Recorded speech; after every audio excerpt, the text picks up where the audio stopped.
Hello, ഞാനിന്ന് ചുരിദാർ ടോപ്പിൻ്റെ slit അടിക്കുന്ന ഒരു വീഡിയോ ആയിട്ട് കാണിക്കുന്നത്. ഞാനിവിടെ ലൈനിങ് ഇട്ടുള്ള ഒരു ടോപ്പാണ് അടിക്കുന്നത്. ഇപ്പോൾ എല്ലാവർക്കും അറിയായിരിക്കും സ്ലിറ്റ് അടിക്കുന്നത് എങ്ങനെയാണെന്ന്. കാര്യം ഇഷ്ടംപോലെ വീഡിയോസ് ഉണ്ട് യൂട്യൂബിൽ. അപ്പോൾ അത് നോക്കിയിട്ട് നമുക്ക് ഈസി ആയിട്ട് അടിക്കാൻ ഉള്ള വിദ്യകളൊക്കെ അവർ പറഞ്ഞുതരും.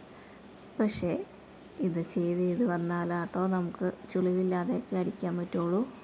നമ്മളിപ്പോൾ തയ്യൽ പഠിച്ചാൽ തന്നെ എല്ലാ മെഷർമെൻറ്റും എല്ലാം കറക്റ്റാക്കി പഠിച്ചാൽ തന്നെ നമ്മൾ പല ബോഡിയിലും പല അളവായിരിക്കും. ചിലവർക്ക് ഷോൾഡർ കൂടുതൽ, ചിലവർക്ക് ഷോൾഡർ കുറഞ്ഞവർ.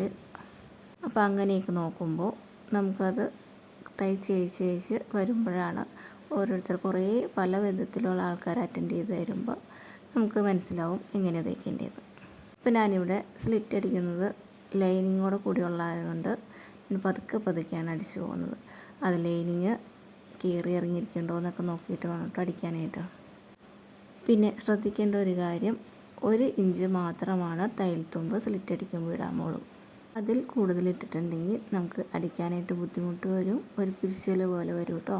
പിന്നെ വലിച്ചു പിടിച്ച് ഒരിക്കലും അടിക്കില്ലേ, പതുക്കെ അടിച്ചു കൊടുക്കണം കേട്ടോ. എനിക്കൊക്കെ ചുരിദാർ സ്ലിറ്റ് അടിക്കുമ്പോൾ ഒരു ഭാഗം മാത്രം ശരിയാവും. മേളിലേക്ക് അടിച്ചു വരുന്ന ഭാഗം എനിക്ക് കറക്റ്റാവാറുണ്ട്. തിരിച്ച് താഴേക്ക് അടിക്കുമ്പോൾ എനിക്ക് പിരിഞ്ഞു പോകാറുമുണ്ട്. അത് എന്താണെന്ന് വെച്ചാൽ ഞാനൊന്ന് വലിച്ചു പിടിച്ചിട്ടായിരുന്നു അപ്പോൾ അടിച്ചുകൊണ്ടിരുന്നത്.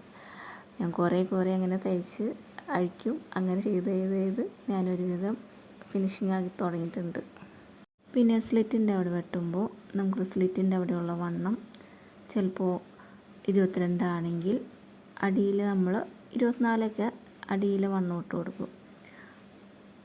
അപ്പോൾ നമ്മൾ വരയ്ക്കുമ്പോൾ സ്ട്രെയിറ്റായിട്ട് വരയ്ക്കാൻ നോക്കണം. ഈ പോയിൻ്റിൽ നിന്ന് താഴേക്ക് വരയ്ക്കുമ്പോൾ ചിലപ്പോൾ അത് വളവ് സംഭവിക്കും. അങ്ങനെ സംഭവിക്കാതെ ഒരു സ്കെയിലോ എന്തെങ്കിലും കൊണ്ട് നമുക്കൊന്ന് സ്ട്രെയിറ്റായിട്ട് വരയ്ക്കാൻ നോക്കണേ. ആ സ്ട്രെയിറ്റായിട്ട് ഇരിക്കുമ്പോൾ നമുക്ക് ചുളിവ് വരാൻ സാധ്യത വളരെ കുറവാണ്. അപ്പോൾ നമ്മൾ ചുരിദാർ സ്ലിറ്റ് തയ്ക്കുമ്പോൾ ശ്രദ്ധിക്കേണ്ട കാര്യങ്ങൾ: 1 ഇഞ്ച് മാത്രമേ തയ്യൽ തുമ്പ് ഇടാമുള്ളൂ. 2 വലിച്ചു പിടിച്ച് തയ്ക്കാതിരിക്കുക. ലൈനിങ് ഉണ്ടെങ്കിൽ ലൈനിങ് ഉള്ളിലേക്കാക്കി തന്നെ തയ്ക്കാൻ നോക്കുക. പിന്നെ സ്ലിറ്റ് വെട്ടുമ്പോൾ സ്ട്രെയിറ്റായിട്ട് തന്നെ വെട്ടാൻ നോക്കുക. അതൊരു പ്രത്യേകം, ഈ 3 കാര്യങ്ങളും പ്രത്യേകം ശ്രദ്ധിക്കേണ്ട കാര്യങ്ങൾ തന്നെയാണ് കേട്ടോ. പിന്നെ നമ്മൾ പ്രാക്ടീസ് ചെയ്തുകൊണ്ടേയിരിക്കുക. ഒരു പ്രാവശ്യം ശരിയായില്ല എന്ന് പറഞ്ഞ് വിഷമിക്കാൻ നിൽക്കണ്ട. ഞാൻ തയ്യൽ പഠിച്ചുകൊണ്ടിരുന്നപ്പോൾ അത്ര അഴിച്ചിട്ടില്ല. പക്ഷേ ഇതൊക്കെ കഴിഞ്ഞ് പിന്നെ തയ്യൽ തുടങ്ങിക്കഴിഞ്ഞപ്പോഴാണ് ഓരോരോ പണികൾ കിട്ടി തുടങ്ങിയത്. ഇപ്പോഴും ഞാൻ അഴിച്ചു തയ്ക്കും കേട്ടോ. കാര്യം നമ്മൾ ഒരാൾക്ക് തയ്ച്ചു കൊടുക്കുമ്പോൾ അവർ നല്ല വൃത്തിക്ക് തയ്ച്ചും വെട്ടും എന്ന് കരുതിയിട്ടാണ് നമ്മളെടുത്ത് തരുന്നത്. നമ്മുടെ കഴിവിൻ്റെ പരമാവധി നമുക്കത് നന്നായിട്ട് കൊടുക്കാൻ നോക്കുക. പിന്നീട് നമുക്ക് ചെയ്യാൻ പറ്റാത്ത പറഞ്ഞിട്ട് കാര്യമില്ല. നമ്മൾ ഓരോ തെറ്റുകളിൽ നിന്നാണ് നമ്മൾ പഠിക്കുന്നത്.